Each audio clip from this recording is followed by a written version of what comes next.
Muy bien, chicos, vamos a trabajar con el tema de esta semana. Vemos que esta semana vamos a trabajar con lo que viene siendo el movimiento inclinado. Antes de comenzar, vamos a analizar un poquito rápidamente lo que vendría siendo el movimiento vertical, horizontal y el que vendría siendo inclinado. Un automóvil cuando va sobre una carretera recta, vemos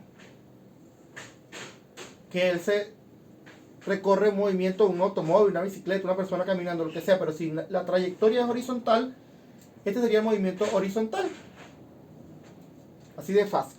Ahora, cuando un objeto cae libremente o es lanzado hacia arriba, vemos que su trayectoria que viene hacia abajo es una trayectoria vertical.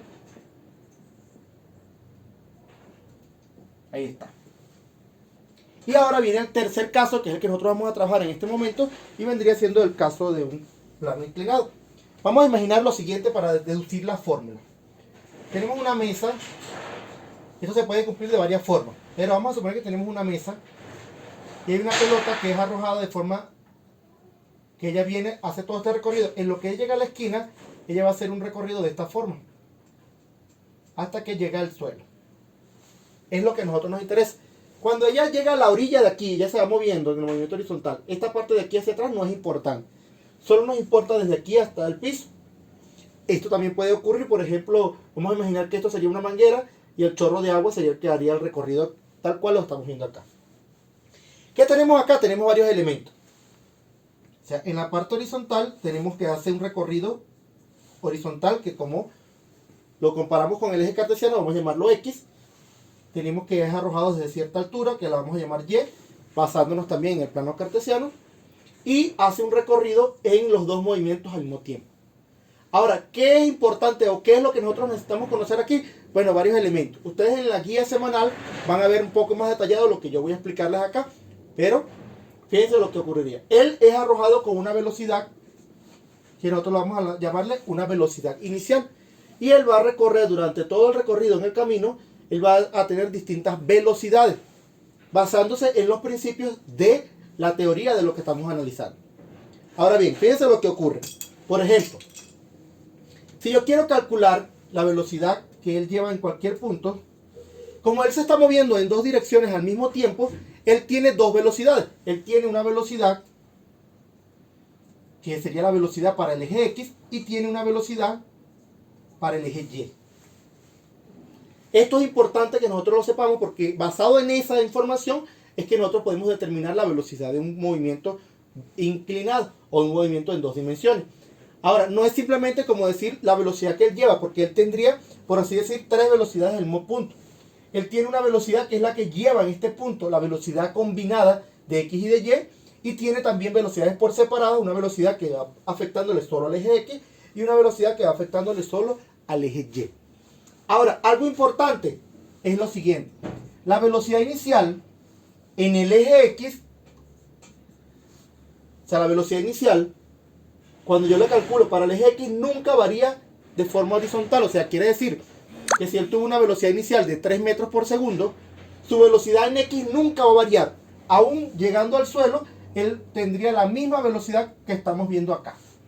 Ahora, para el eje X sí cambia. ¿Cambia en qué función? Bueno, cambia en función de la fórmula que vamos a tener aquí a continuación, que sería la velocidad en Y va a ser igual, ya la vamos a deducir en este momento. Ahora, también tenemos las velocidades, que serían la velocidad inicial, si yo quiero calcular la velocidad inicial para X y la velocidad inicial para Y. Aquí sería la velocidad inicial multiplicada por el coseno del ángulo y sería la velocidad inicial multiplicada por el seno del ángulo. Esas son las velocidades, o también pueden ser las velocidades en cualquier punto determinadas para un punto en concreto. O sea, si yo quiero calcular la velocidad inicial, si yo tengo la velocidad inicial con la que fue arrojado, puedo calcular la velocidad inicial para X y la velocidad inicial para Y.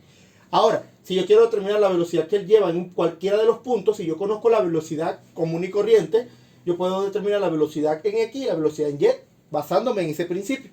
Ahora, ¿cómo sería la velocidad en Y? Bueno, muy fácil, sería menos un medio de la gravedad por el tiempo elevado al cuadrado. Esta sí tiene un cambio significativo, ya que es afectada por la gravedad en el eje vertical. Y es algo importante que nosotros debemos conocer ahora. Si yo tengo la gravedad, todos conocemos la gravedad o la fuerza de gravedad. Sabemos que esto es una aceleración. ¿Qué significa que es una aceleración? Bueno, que si yo voy a favor de la gravedad, la velocidad del objeto aumenta en función de lo que me dice la gravedad. Pero si yo voy en contra de la gravedad, la velocidad del objeto disminuye en función a lo mismo que dice la gravedad. Ella tiene un valor constante. Su valor constante lo vamos a trabajar nosotros con un solo decimal y sería 9,8 metros sobre segundos al cuadrado. Ahora, él tiene un signo dependiendo de lo que estemos trabajando. Si vamos hacia arriba, ese signo, como yo voy en contra, o sea, si yo dejo caer un objeto, ese objeto siempre se va a ir hacia abajo porque la gravedad funciona hacia abajo. O sea, quiere decir que yéndose hacia abajo, la gravedad es positiva y yendo hacia arriba como vemos acá, sería negativa. Entonces ya tendríamos los dos casos de la gravedad. Ambas tienen el mismo valor. Lo único que cambia es la interacción hacia dónde está. Por ejemplo, si él va hacia abajo, positiva, si va hacia arriba, negativa.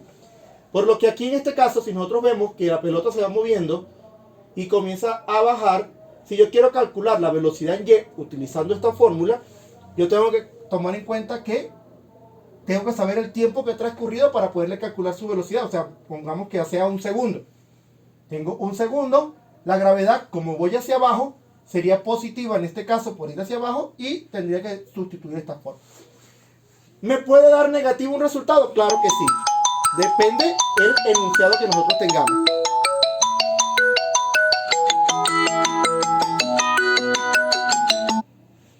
Muy bien. Entonces, ¿qué es lo que vamos a hacer aquí, chicos? Ya tenemos toda la variación que nosotros necesitamos y lo que vamos a hacer ahora es simplemente sustituir.